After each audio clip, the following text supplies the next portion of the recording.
Hello everyone, I am Tacit, and today I'm going to be going over the Gems of War Moon Dance event in which the Moon Phoenix is added to the game. So we got 1.5 billion things going on in Gems of War this week. We got the new Halloween event, which is actually doing quite a bit compared to normal holiday events.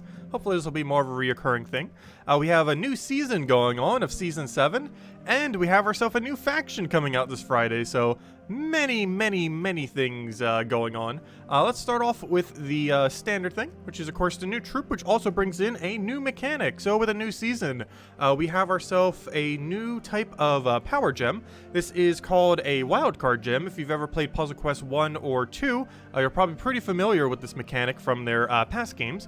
Basically, it's a gem that counts as every single possible color. There are 3 different variants of it in this game, a 2 times, a 3 times, and a 4 times. When it is matched, every single thing connected to it will end up getting multiplied by that amount of mana. So if you end up taking a 3 match of brown, where one of them is a 2 times wild card, it would end up giving you 6 mana, plus whatever your banners are. One thing to keep in mind is that this does not ever mana surge, so you have a 0% chance to mana surge whenever you do this. However, this will have some pretty interesting interactions with a 4 times match, as 4 times matches don't normally have any way to mana surge. However, if you're taking it with a 2 times, 3 times, 4 times, that's technically mana surging it in a sense. Not in the sense that it's actually getting mana surge, but in the sense that it's getting multiple increased mana, which is something that actually has not been possible in most versions of the game. So that's going to be kind of interesting to see how that ends up panning out, as 4 times matches will actually be a bit more viable now if combined with a wild card. So these definitely have a lot of potential. Anything that has the capability of creating a lot of these is going to tend to be good.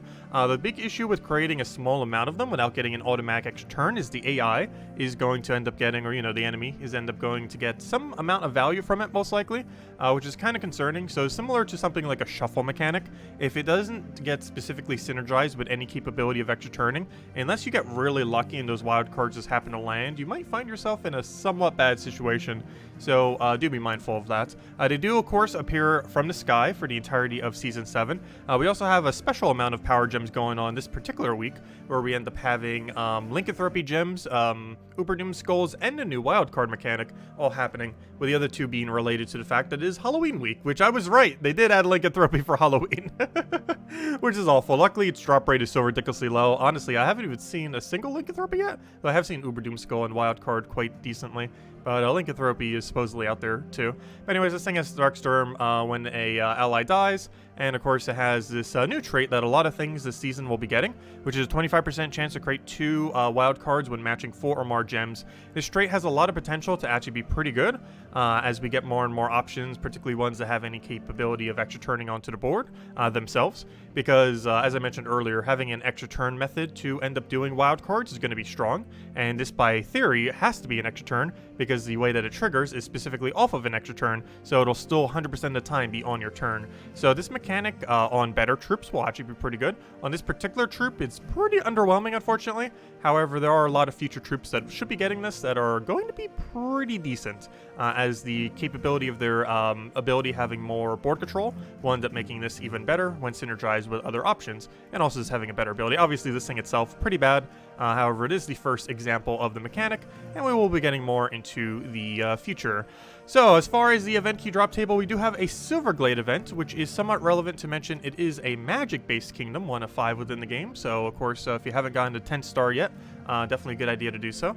It is a relatively low-starred kingdom, oddly enough, only at 15, but definitely super high priority to get that thing to 10 star. As far as the event key drop table is concerned, if we go over to the kingdom over here and go over to Silverglade, everything that is here except for the 4 Necropolis troops, as well as, oh, never mind, it might just be the 4 Necropolis troops.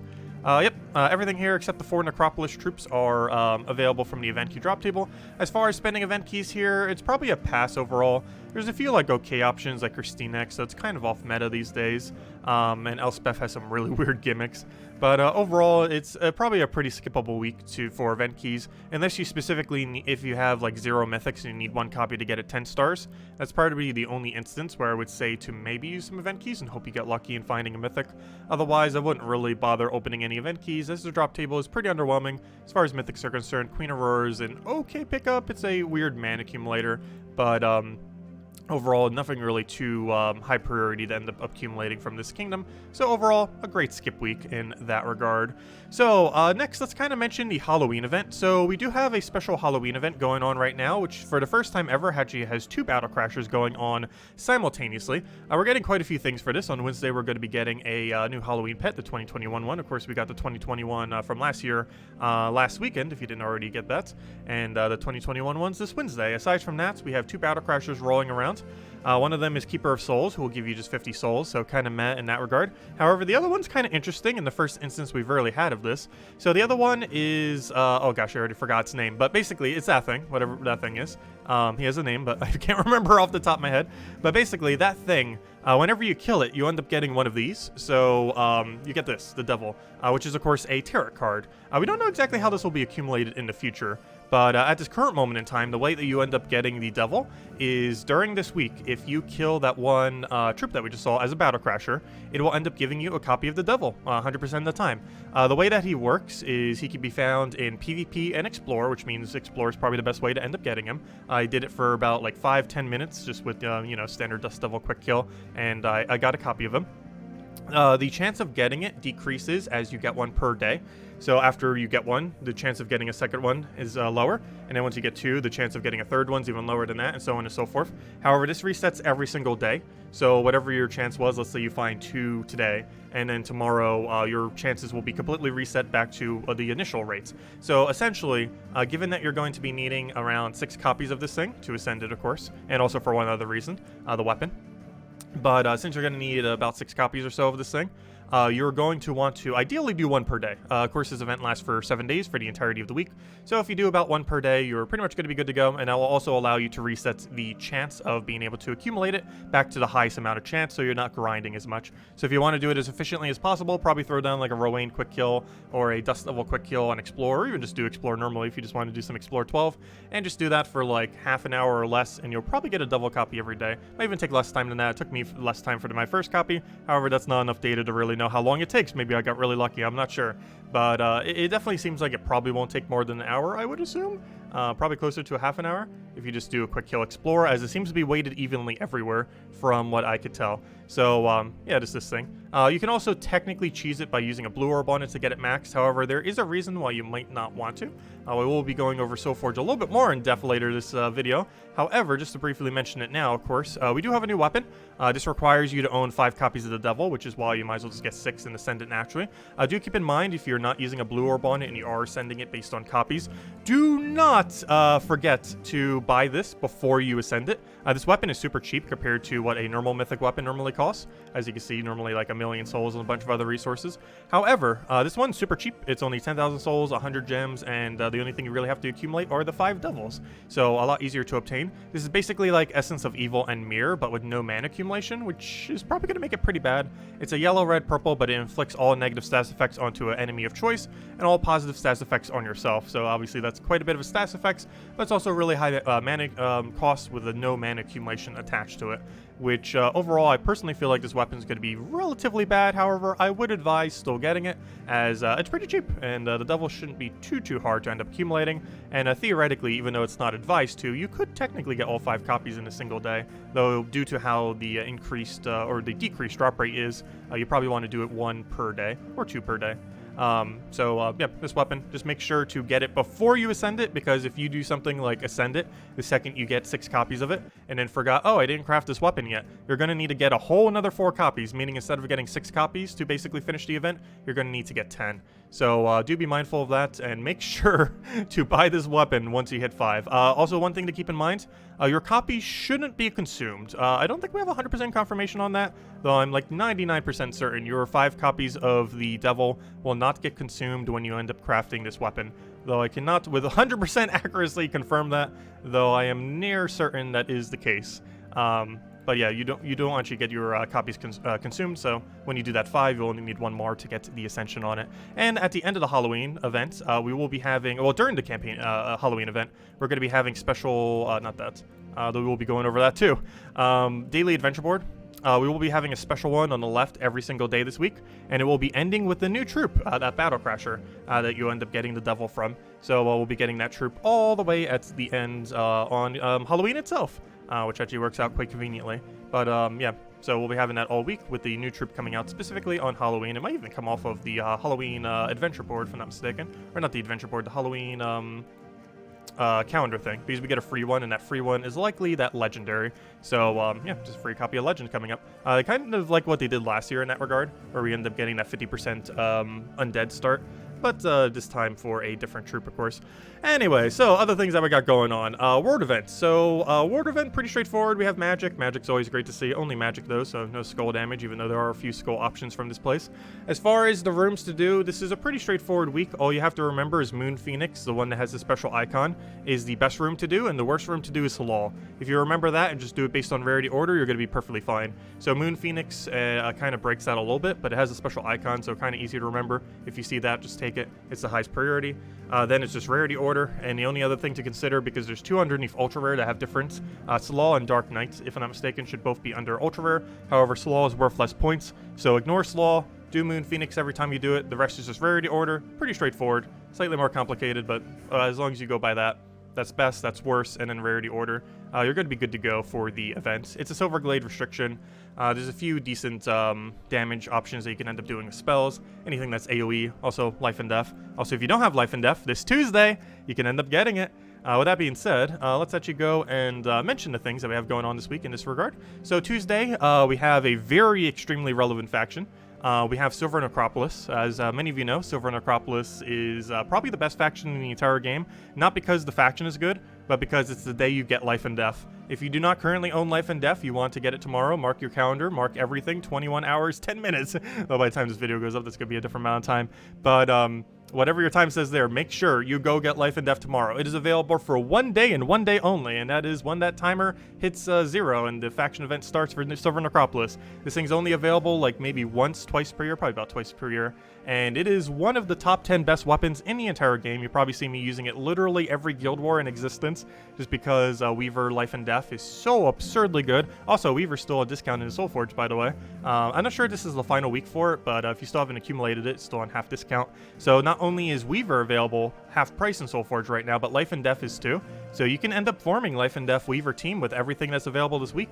So really high priority to go and do that. So yeah, make sure to get it. Either get it with gems, get it with diamonds, get it with anything. Just make sure you do not leave tomorrow without Life and Death, as you will regret it, or because you'll probably have to wait till like midway through next year. It might even be summer of next year before it rolls back around. So make sure to get it if you don't own it. Anyway, aside from that, Wednesday, we can't see it here because I have a different pet active right now. However, we are getting a 2021 Halloween pet. You probably see it in your game. It's just a dog covered with toilet paper. It's pretty funny, like a little mummy dog. It's pretty adorable. Thursday, we have the class event for, obviously it's cosmetic, as all seasonal events are. Thursday, we have ourselves the class event for Archmagus. Pretty good one. Main gimmick with this is it's the only hero class in the entire game that has +3 into a color while having a natural half mana start, which makes it very strong. And this Friday, we have even more going on. We have a new faction coming out for Blackhawk, the second to last faction in the game, not counting the new kingdom that's coming soon. But yeah, we're going to be having a new faction event for one of the last few kingdoms within the game. I'm going to be coming in with a few interesting rogues, which kind of works pretty decently with Blackhawk. So end up seeing how that ends up overall interacting. Unfortunately, it does have a lot of really gimmicky % chance to kills kind of mechanic. So it's probably going to be a very annoying pure faction to do, which is slightly concerning. It's actually one where potions might not even matter as much just because of how RNG based it's going to be. It almost reminds me a bit of how Crypt is set up, where your stats almost don't matter. It just almost comes down to pure luck of how many insta kills you get. This faction is going to be very similar. That's coming out this Friday. And of course with the new standard 4 troops, new weapon, new pet, and all the standard stuff that comes with it. So Soulforge, already kind of slightly mentioned, but definitely worth re-mentioning. Arachne and Weaver is only 2,000 diamonds. I'm not sure if this is the final week or if it'll also be available next week. I cannot confirm that it will be available next week, so if you can get it before the end of this week, definitely make sure to do so. However, if it happens to be available next week, which I don't think we have 100% confirmation on yet, but if it happens to be, it will run through a Vault event, because not this weekend, but next week's weekend is a Vault event. So if that does happen, you can actually infinite farm diamonds, theoretically, off of that vault event. So hopefully they will have it around for one additional week after this week, so that people can actually go farm it that way. And then everyone will have Weaver basically in the entire game at that point, if that does happen. Though pretends that this is the final week for it, just in case. So if you don't already have Arachnian Weaver, highly advise go get it. It's half off, and it's insane. Plus you get Life and Death on Tuesday, so you already have Life and Death Weaver combo ready to go. Aside from that, Lord of Slaughter, absolutely amazing. This is pretty noteworthy because this is the first time Lord of Slaughter is available since Vespera came out. Vespera converts all yellows into Uber Doom Skulls, and this troop converts all browns into normal Doom Skulls. They are insanely good synergy with each other, and highly advised messing around with if you already got Yvandra earlier this month. So yeah, definitely make sure to get this. First time it's been available since then. So if you haven't been able to pick it up since the previous Mythic, now is your time to do so, assuming you have the resources to end up getting it. I would say if you have to choose between the two of these though, Arachnian Weaver at half price is obviously the better choice. However, this does have really good synergy with that already good Mythic, and is already a top 10 Mythic itself, similar to Weaver. So pretty nice. The other one that might be worth maybe considering is Quadzalma. I would really only do this if you already have Lord of Slaughter and Arachnian Weaver. It's not horrible. I don't feel like I use it that much. It's a loop troop, but it's not like one of the really good loop troops. And there's legends that can kind of do it better, like Truffle and the bee. Gosh, I can't remember its name. The cleansing bee. But anyways, it's okay. It ends up creating a bunch of yellows. It removes all gems of a chosen color. It's pretty average overall, but it can get some loops. It also has that really gimmicky kind of Inferno King mechanic that overall feels like it never triggers off of. Anyway, aside from that, weapons, pretty much everything is worth ignoring except for the one thing that you 100% should not ignore, which is the trick and treats. This is only available this week for the Halloween event, and as I mentioned earlier, you need to go get 5 devil kills. To get 5 devil kills, to spam basically explore over and over again until you get a devil, then repeat that every single day to reset your luck. You could try for multiple on a day, though it does have diminishing returns on how many you can find. I wouldn't advise going for more than 2 on a day, and then try grinding the next day, and just make sure to get 6 copies, and make sure to craft this thing before you ascend it, otherwise you're going to need to get 10 copies instead of 6 to finish out how many devils you end up needing to accumulate. But yeah, that's pretty much the only weapon worth getting this week. Everything else is worth pretty much ignoring unless you just want to pick it up for completionist's sake. But this is definitely highest priority, as this might not be available till next year, or if ever again, question mark. I don't know how they're exactly going to go about it, but there's a good chance you won't be able to get this thing until next year's Halloween. That's the earliest, so do make sure to get it, even though the weapon's kind of meh overall. Essence of Evil and the Mirror is both going to be... oh yeah, Queen Beatrix was the name of that troop. Gosh, honestly, at this point, with how many things are in the game, I keep forgetting so many of them. Now that there's over 1,500 pretty much between weapons and troops, there's just so many names. Anyways, so on the many billion list of things going on this week, we of course have the start of a new campaign. With this, of course, we have that wild card gem that I was referring to earlier, which has some decent potential. As far as the rewards, they're pretty standard. The one weird thing is we don't have deeds at the bottom anymore, but for whatever reason, they added like a VIP key here, which is kind of a weird loot. Obviously, the main rewards on the free side are the 3 color deed books that you end up getting. The 3 are also on the bottom for additional 3. Aside from that, there are 3 particularly good rewards on the bottom as well. The Wild Orb ends up creating a bunch of wild cards. It seems like they're going to start doing this now. They kind of started this trend last time when we ended up getting Flask last season, where we ended up getting one single really good weapon. And they're kind of doing this exact same thing again, where we're getting 3 to 8 wild cards, which is a really high amount of wild cards, with various multipliers. So you could get 2 times, you could get 3 times, or you could get 4 times, since those are the only multipliers that exist for it. So this definitely has some potential, especially if it ends up doing 8. While that isn't a lot of gem spawn, the potential of like 5+ wild cards at once end up landing a extra turn is pretty decent. Given that if 2 wild cards spawn like with a gap between each other, the chance that they're going to extra turn is exceedingly high, though not guaranteed, of course. But there's definitely a lot of potentials for that many wild cards onto the board doing something absolutely ridiculously crazy, so it'll be interesting to see how this ends up panning out overall. Aside from that, so that's a pretty nice reward overall. It's very good compared to that of Flask, or, you know, another similar one, as good as Flask. Aside from that, we're going to be getting a tarot card. I'm not sure we currently know what on earth this is going to do. However, it ends up enchanting a bunch of allies and has a % chance to extra turn like all the other tarot cards. It should be a good one as well. Yeah, it's a good tarot, unlike the devil one, which is a bad tarot card, obviously. And I absolutely love the troop art for this thing. We get a portrait for it too. Obviously, the portrait isn't too high priority, but somewhere's in here. I think it's at 700, yeah. But this thing is really nice. Ability's kind of questionable though. Also, I don't even think they made an icon for it because it's not even loading into my game right now. I probably have a little hot fix for that soon. But deals damage to all enemies and then creates 4 times wild cards. So this is unfortunately a pretty small amount of wild cards, which almost makes it seem like it's going to be under the category of useless dragon that just has an AoE with a side effect that's almost nearly useless. However, I don't know, we'll have to see. 4 times wild cards. It's a small enough amount where that's either going to be really good or really bad, depending on how lucky or unlucky you are. There's definitely a higher chance this would be bad than good, and we'll just end up giving the AI a bunch of mana. So there is a slight issue that will end up happening. It doesn't really have any kind of follow-up, no automatic extra turn, nothing like that. It is only a 20 mana cost, which is kind of interesting for a mythic, though. It does have the wild magic as well, which honestly might even be more relevant than its ability itself. The fact that it has wild magic combined with a wild card creation off of a 100% chance, as this might actually end up making it so it can end up doing it, because if you already have a couple wild cards on the board and then you spawn some more wild cards, the chance that those wild cards are going to synergize with the wild cards that already exist on the board is decent synergy. So if we don't get something else that has a good capability of having this trait while also simultaneously having a wild card spawn, this might end up being one of the better methods for it to end up utilizing in a heavy extra turn spam team. So worth considering in that regard. Aside from that, it gains life whenever an enemy casts a spell. I really hope we get more abilities that are like this. Unfortunately, there's no mean to stun though. But abilities where if the enemy keeps doing something, it'll end up getting stronger.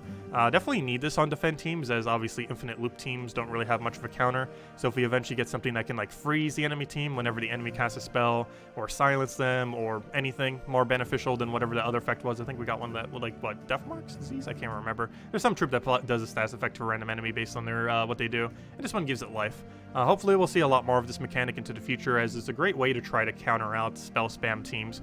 Unfortunately, only gaining 10 life is going to do almost nothing this late into the game though, so it's not really going to be that beneficial, not to mention you can just devour this thing and it's literally just going to give the enemy a bunch of value, meaning that overall this mythic's probably going to be pretty bad. But I don't know, we'll have to see what all the wildcard options are by the end of this season to really judge how bad or good this will be, because it might be the best one that has both wild magic combined with a wild card creation ability. But we'll find out as the season progresses what kind of options we have, and based on what options we have, we'll kind of determine how useless your troop is. And given that it has good troop art, there's a 100% chance this thing will be useless. Because for whatever reason, they have a really good habit, or a really bad habit, of making insanely good troop art for troops that are horrifically bad. You can basically tell how bad a troop is by how good its troop art is some of the time. Anyways, as far as other things that we got going on, let's go over all of the teams, as oddly enough, that is pretty much everything. Anyways, so, Ward Event. Ward Event is restricted to Silverglade. With this, you can end up doing some pretty funny Elspeth builds. This is something that you normally wouldn't do in a standard team. However, when you're restricted to only Silverglade, it's a gimmick worth potentially using. Also, gosh, there's a Life and Death Weaver already on the opposing team. Get ready to see a billion of those if you haven't already been. But anyways, because both of them are available this week. This on Tuesday, and a Weaver obviously in Soulforge, half price. But Princess Elspeth, main gimmick with her, she has Empower into creating a bunch of gems based on an ally's color, and ends up killing them and replaces it with a knight. The main thing that you can do with this with is if the troop only has one color, it'll have a 100% chance of creating that color. So in this case, we end up using it on Silver Draken. This will kill our Silver Draken and create 11 purple. This 11 purple will feed into our troops. Those troops will then go crazy, and then you win. That's pretty much the whole premise of Elspeth. It's generally not used too often. However, in this kind of restriction, it will be your best way to mana accumulate. And you can just do that on Silver Draken, get a bunch of purples, and just kill them that way. So most builds that you're going to be building for this event are likely going to be heavily based on this premise, as specifically things that end up using purple in order to utilize that ability. So for the cheaper team, I do show Life and Death with this. I normally wouldn't, however, Life and Death is available this Tuesday, and I highly 100% advise getting it, even if you literally just started off in the game. Scrap every resource you can together, and try to find a way to get that Life and Death, either with gems or with Soulforge material, because this is exceedingly high priority to get, regardless of what point you are within the game. It is just so insanely good, among one of the better weapons in the game, even after it got nerfed. It used to be 15 mana cost, now 18. That made almost no difference to how insanely viable it is.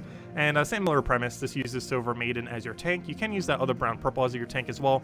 However, the issue with it is it does full block Life and Death, so you probably want to go with Silver Maiden. However, the other one might be a little bit easier to obtain if you happen to not own Silver Maiden really early on in the game, because the other one's a faction epic, so you can end up getting it from the faction. However, you can also get this from event key, so I guess they both have an easy way to be obtained this week.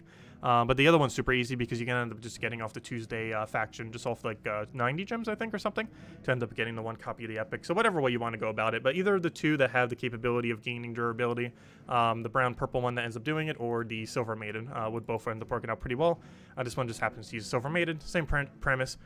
Princess Elspeth into Silver Draken, goes into Life and Death. Life and Death kills, you win. That is pretty much the whole premise. Anyways, as far as factions, I haven't shown it for a while, so I figured we'd do it. It's a brown-purple restriction for Silver Necropolis.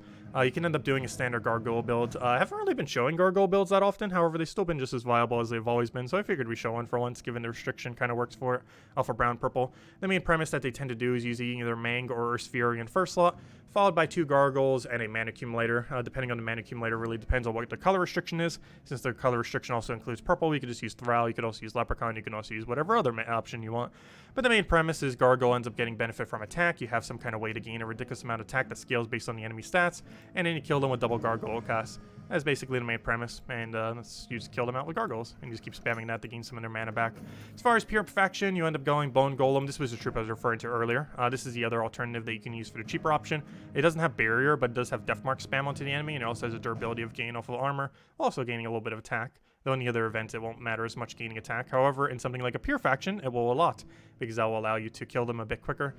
This thing can pretty much solo the entire faction all on its own. The main reason you have Vanya's behind it is because it has Resummon, which has the capability of resummoning that. It has 3 different summons, everything except itself from the faction. However, one of those things, of course, includes the Bone Golem, so you have a chance 1 in 3 to resummon the Bone Golem. So even if you lose it, it doesn't even matter, which means you only need to go 1. You don't have to go more than 1, since if it dies, you have a chance of resummoning it, and even if it doesn't get resummoned, you can simply let the AI kill out your frontline troop again, and then keep summoning until you ideally resummon Bone Golem if he happens to die, though most likely he's not going to die. You also have the ability to gain 3 blesses when you're using this thing. However, you're mostly using it for its full AoE damage, hits all enemies, boosted by blessed allies, and then summons a random Silver Necropolis troop. Obviously, you spam for AoE, you have the backup summon to get Bone Golem back, and blessed is just free value, mostly off its final trait. Should be a pretty overall easy pure faction, especially if you're running it with potions on the Tuesday event. And aside from that, Archmagus class, one of the best classes in the entire game, probably top 3. Oh, I did not actually put a team here yet. Oh no. It's been a while since I forgot to set up a team. Well, let's do it right here, right now. So, of course, if we're going to build a team for this, we need to go over to Silver Necropolis and double check what the actual other restriction is, because I actually forget. And what's the other typing of Archmagus? Let's see, we'll do it live. Well, not live, but during the video. Okay, it's Mystic. So this is how you normally check, by the way, if you want to compose your own team. So you go to whatever the hero class is for a various class event.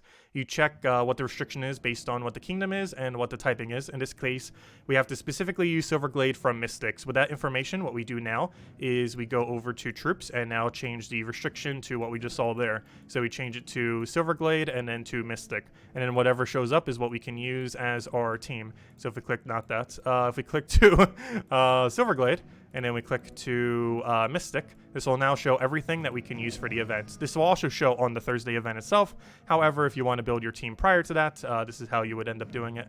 So given that we have Elspeth, Elspeth seems like a pretty decent option, though we can see that there's no direct pure color here. So one other thing that we could look for is just link cheese, and there actually isn't any links, oddly enough, underneath these Mystics. That's really weird, as Mystics normally have easier way of gaining mana. And I think the only thing we have for Empower is Elspeth. So you know what that means. We got to go Elspeth, we got to go Elspeth, we got to go Elspeth, and now we go something like Dawnbringer or any yellow-blue weapon, and that hits all enemies, and then boom, there we go. So the Elspeths just kill themselves, and we pretty much just win. It's going to be as easy as that. So if we just go and set our banner to blue-yellow, because obviously those are the 2 colors that it's going to be creating.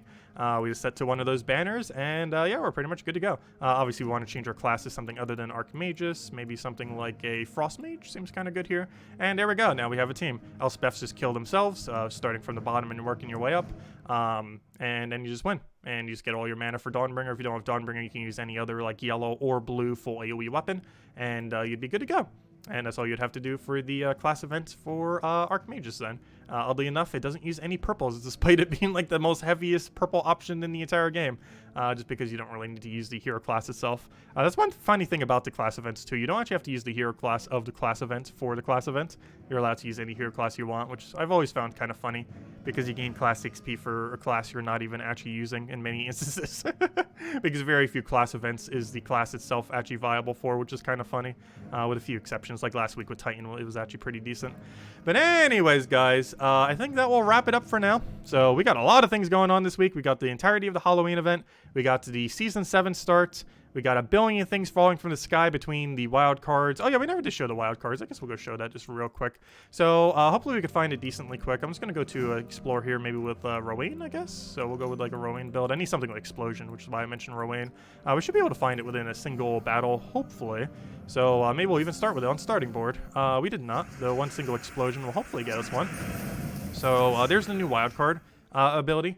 So this thing ends up multiplying whatever we match it with. So for example, if we move it to the right, it should match with both red and green, meaning that we will get 6 red and 6 green. Keep in mind these can't surge, so it's not like going to double beyond that double. It has a 0% chance to surge. However, we're going to get 6 red and then 6 green because this will take whatever we currently have and just end up multiplying it by that number. So as you can see, we end up getting 6 red, which got our 5 red that we needed, as well as our little bit of mana that we needed for green. So yeah, that's basically what it does. And it's very strong, very effective, and that's the new gem.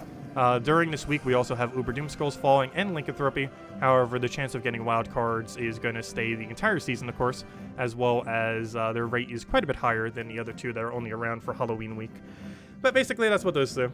And yeah, they're pretty decent. Curious to see exactly how wild cards will end up affecting the meta, especially for the 10 weeks during the season. Definitely has a lot of potential to be very, very strong. Curious to see what other additional options we're going to be getting for it. Obviously, the one that we have through Glory this week is kind of underwhelming. However, the Mythic potentially could be okay, and hopefully we'll get some better options than the Mythic. Obviously, we're going to be getting the weapon, which is going to be pretty much as good as Flask. Like, as good as Flask was for potions, is pretty much as good as the new weapon is for wild cards. Unfortunately, no extra turn like Flask, but it should be creating so many wild cards when it hits 5 or above. That should be fine with the 3 to 8. The problem is when it only creates 3, could potentially end up backfiring. So, I don't know, we'll have to see exactly how the mechanic works, since we currently don't really have a proper way of spawning them at this current moment in time. So we'll have to see. Maybe 3 is pretty effective, and we just don't realize it yet. I feel like it won't be, though. I feel like you need at least like 5+ wild card before it really starts to get good value, personally, but we'll find out as we start getting more and more options for them being added to the game. But anyways, guys, enjoy the week. We got a billion things going on between Half Price Weaver. We got ourselves the entirety of the Halloween event. Make sure to farm those devils every single day, as if you do it 1 per day, it'll be less of a grind overall across the entire week. We got the new faction on Friday, and just a lot of great stuff happening. A pretty busy week. And we have quite a few interesting weeks coming up, especially that new faction coming up pretty soon. TM, midway through next month for the 7-year anniversary. I think they're finally doing it for, so that'll be a lot of fun. And we'll have that coming up soon. But anyways, guys, if you still have any other questions, feel free to leave it in the comment section below. As per usual, we'll be streaming tonight at 8 p.m. Eastern Standard Time. We'll be doing all the Chapter 1 tasks, kind of going over the adventure, not the adventure board, but the new season rewards a little bit more. And just messing around probably a little bit with the wild card mechanic, since it is a bit new. And probably trying to see if we can get another devil copy, even though we already got one today. Because at least getting like 2 or 3 shouldn't have as much diminishing returns. But do keep in mind, every devil copy that you get per day does make it less likely that you'll get another copy. However, it resets every single day. So if you just do like 1 or 2 per day, you should be perfectly fine. You'll have way more than enough by the end of the week, even if you miss a couple days. Anyways, guys, I'll catch you later. Thank you so much for watching as always. Feel free to leave a like on the video, as it helps out a lot. It's greatly appreciated for YouTube algorithm. Feel free to comment below as well if you have any other questions, and I'll see you guys soon. Goodbye, everyone, and thanks for watching.